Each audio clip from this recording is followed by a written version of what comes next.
শহীদদের নিয়ম হলো তারা যেখানে যে অবস্থায় তারা শহীদ হন ওই অবস্থায় তাদেরকে দাফন করা।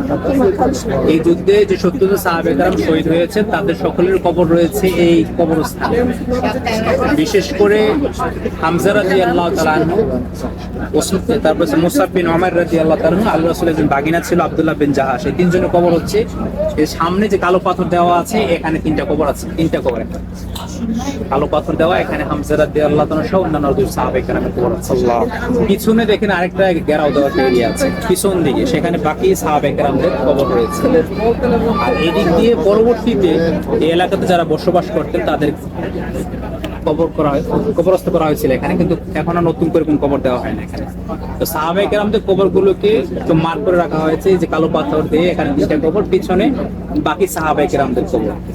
এখানে তাদেরকে দাফন করার পরে 40 বছর পর একটা ফ্লাড হয়েছিল এই এরিয়াতে, একটা বন্যা হয়েছিল। সেই বন্যাতে কিছু ফ্রেশ বডি এখানে বের হয়ে গেছিল। তখন আবার কিছু কবর, মানে কিছু কবর থেকে সেই লাশগুলো বের করে, যেহেতু বন্যা বেশি উঠছিল সেগুলো, সেই লাশগুলো আবার জান্নাতুল বাকিতে নিয়ে যাওয়া হয়েছে এখান থেকে 40 বছর পরে এই ঘটনা। সাহাবে কেরামদের, হ্যাঁ, তাদের তখনও বডি একদম ফ্রেশ ছিল।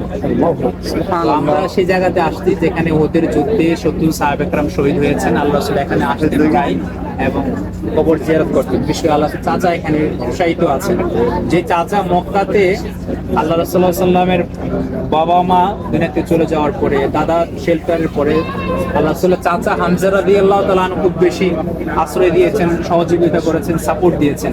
তো সেই চাচাকে তিনি হারিয়েছেন এই যুদ্ধে, ইহুদের যুদ্ধে। এবং আল্লাহ রাসূল এই যুদ্ধে ওনার দাঁত হারিয়েছেন, তিনি রক্তাক্ত হয়েছেন, তিনি মাটিতে লুটিয়ে পড়েছেন এই জায়গাটি।